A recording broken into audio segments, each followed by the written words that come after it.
So, okay, guys. So, as I was telling you, first about the double quotation. So, in which situations you have to make use of double quotations is what I just covered. Okay, now coming to the triple quotation. Okay, so where in which situation you will be required to handle a triple quoted strings. Okay, just have a look at this. This is what my string is going to be like. Say, okay,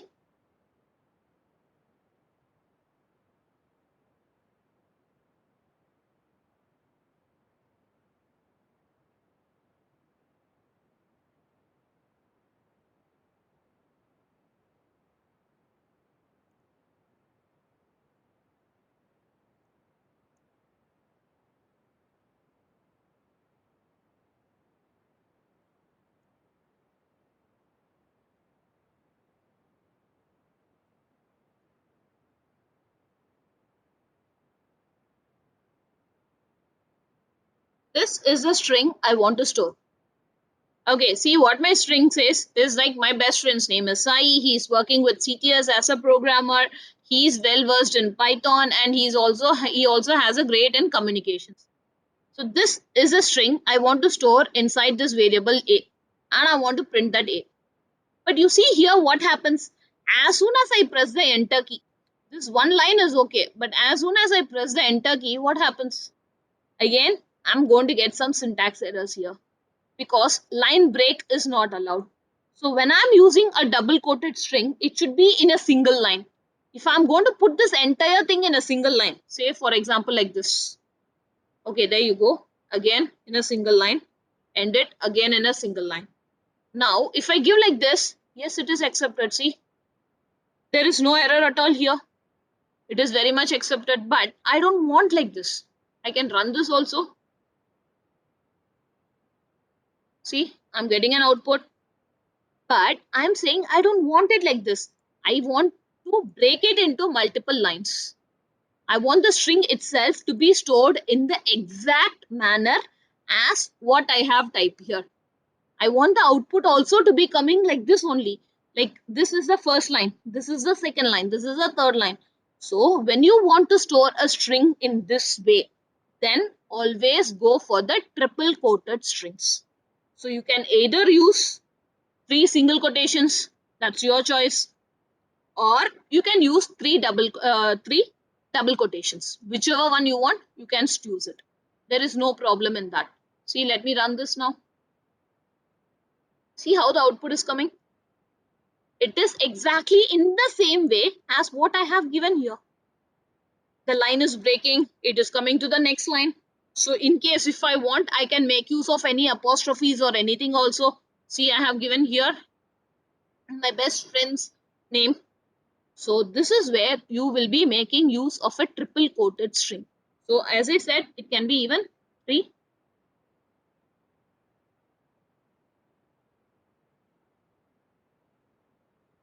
three double quotes. That's our wish. You can run this. It's going to give you the same output. No problem. So either three single quotes or three double quotes. But make sure the opening quotation and the closing quotation actually matches. That is what is very important. So I guess now you know strings can be created in three ways: using single quotation, using double quotation, and using triple quotation. And when and where we should make use of single quotes, when you should go for double quotes, and when you should go for triple quotes. That is what this is all about. Right, I hope this is clear for you. Right, now moving on to the next one. So you have to remember one thing. In Python, strings, we call it as a sequence data type. Now, what do you mean by this word sequence data type is strings are stored based on indexes. Very, very important point. Strings are stored based on the concept of indexes. Now, what is this index? The next question what we tend to ask is like, what is this index? Why is it so important? Okay, now let me tell you one thing. Whenever you're going to write something, write some details, or like I'm saying like list out all the names of the students in your class, or list out all the names of the students who are attending this training sessions. So if I'm asking you anything like that, what is the first thing we will be doing? We'll take a piece of paper, then we'll write one, then we'll put some name, some name here. Then we'll go to the second person will write something. Then we say 3. So what is this 1, 2, 3 and all? Nothing but indexes. So same way, what did I say a string is? Strings are nothing but a group of characters. So it is going to have one variable is going to have multiple characters stored inside that. Say for example, I am saying A equals to Anusha. So Anusha consists of multiple characters. Multiple alphabets are here. And all these alphabets are going to get stored inside this one single variable called as A. Okay, so when I say print A, what it does? It is going to give the entire string.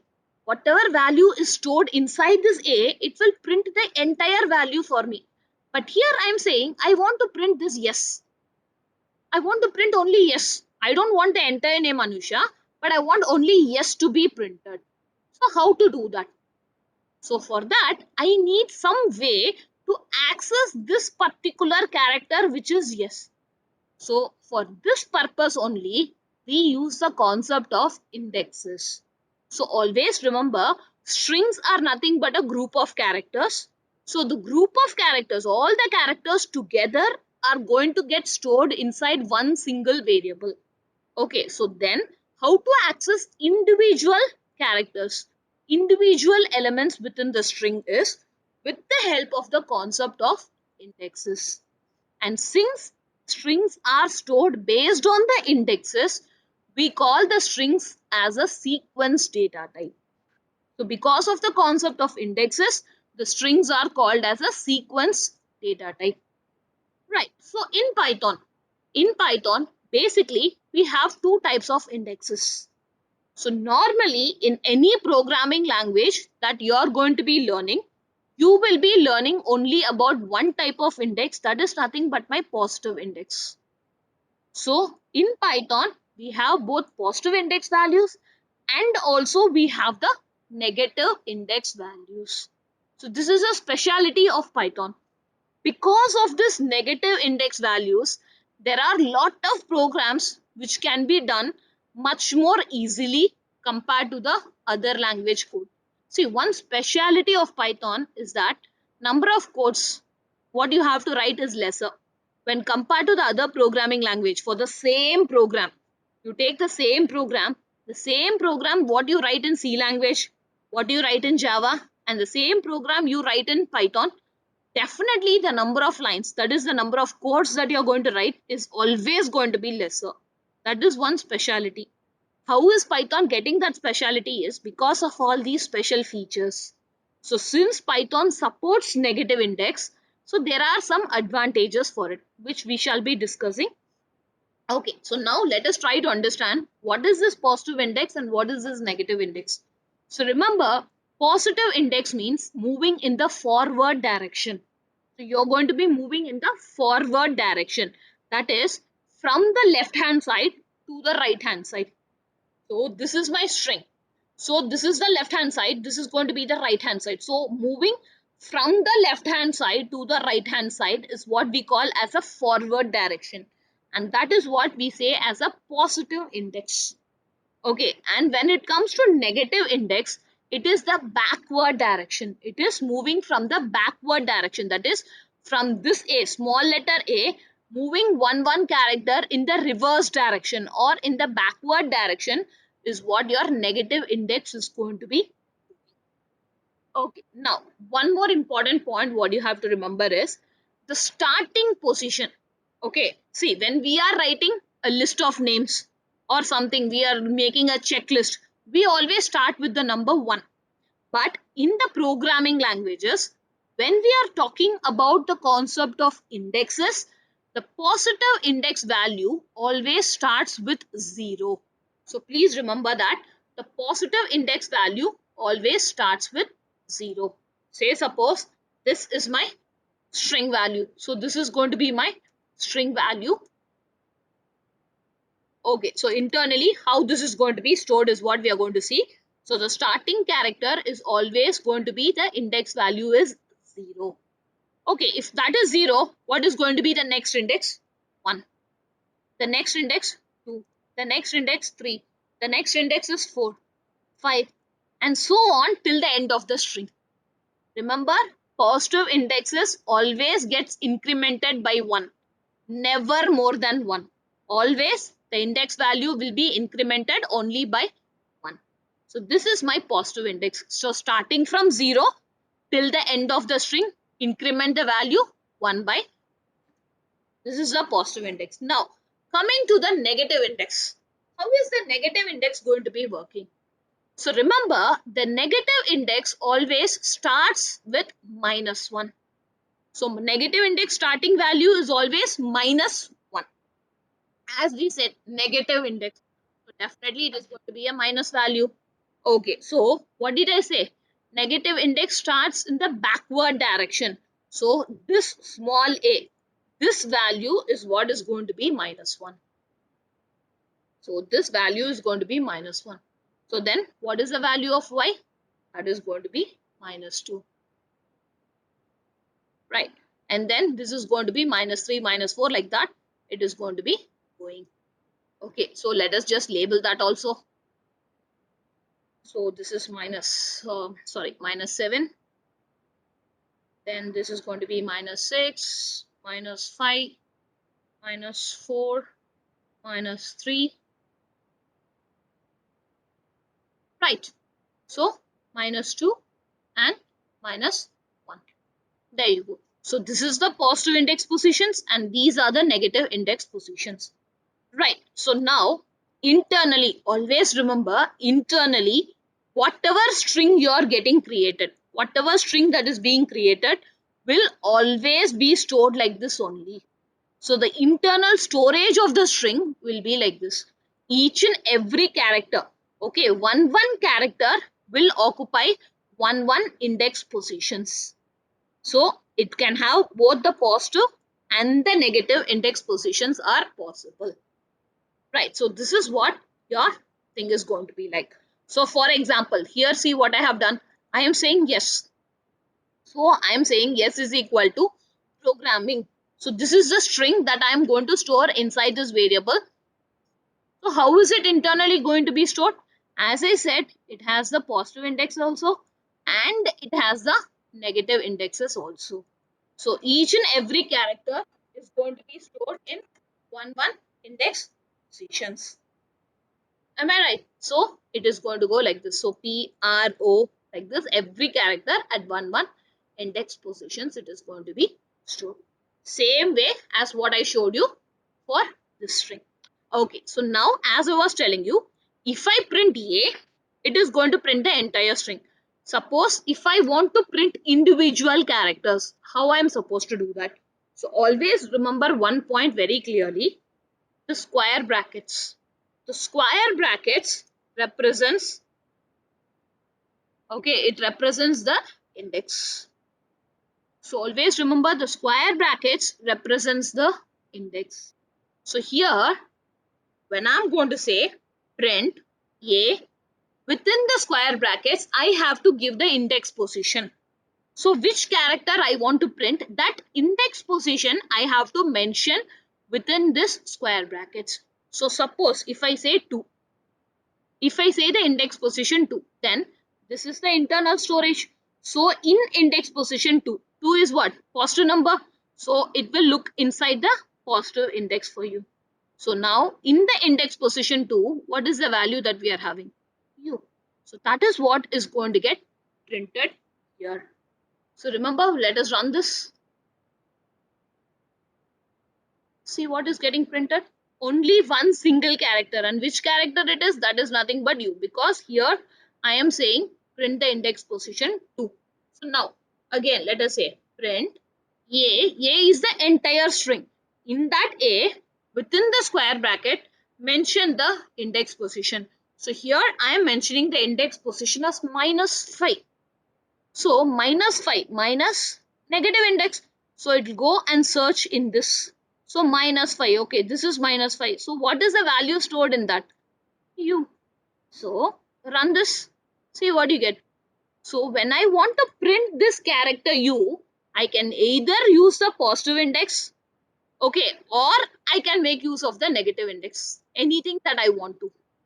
So if I use a positive index 2, that also will print the character U. If I am using the negative index -5, that is also printing me the character. So let us try a few more. So I'm saying print a of, say, 6. Okay, then let us try another one. Print a of -7. Print a of -1. Okay, so let us run this. See what are the outputs you're getting. Okay, so for my 2 and -5 we have already discussed. Then I'm saying about index value 6. So in index 6 what is there? Okay, so that is what is getting printed. Then I'm saying -7. -7 is what? Negative index in -7. What is there? Again A, but this time it's a capital A. So that is getting printed for you. Then I'm saying again -1. -1, again it is having small a, which is same as index value 6. So that is what is going to get printed. Now, here is one very, very important point for you to know. Suppose if I am saying print a of 25. So, is an index 25 present anywhere? No, it is not there. So, always remember what will happen when you go beyond the range of the index. Okay, what is going to happen when you are going beyond the range of the index? Now, here the see 25 is a positive number. In positive index, what is the range you are having? 0 to 6. That is the only possible values you can use. So, whenever you are going beyond the range of the index, you will be getting an error. See, the error is highlighted now. The output is also coming, but at the same time, the error is also getting highlighted for me. So, just click on this. See what it says. String index out of range. So for which line it is saying? It is telling you for this particular line.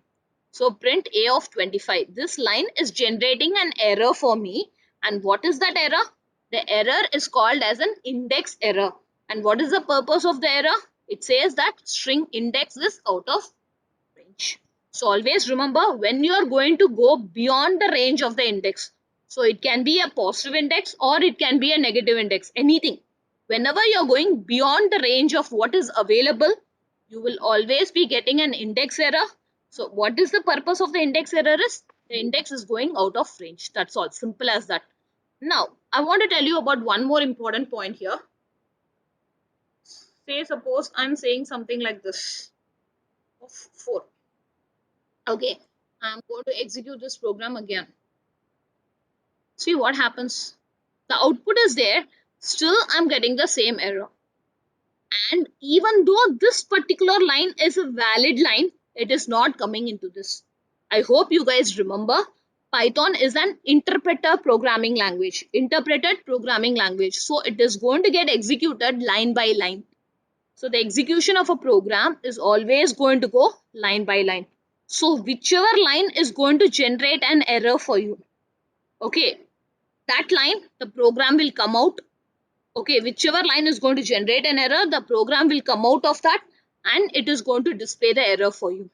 So even though there may be some valid lines of code after this, but that will not be getting executed for you. As long as this error is present, this is not going to work for us at all. I hope you guys remember this point very clearly. Right. So this is how you will be making use of the indexes. So you have both the positive index and the negative index in Python. So what is the purpose of an index is to access the individual elements that is present inside the string. So for that purpose only, we have the concept of indexes. So, hmm. Okay, guys, so I will just stop with this session for today. Okay, in tomorrow's session, we will see about the inbuilt data structures in Python. We will see a just a small introduction about these 4 kinds. So after that, I will tell you about the remaining data types that is there. That is range, bytes, byte arrays, none. So we'll discuss about all those data types also. So that will be there in tomorrow's session.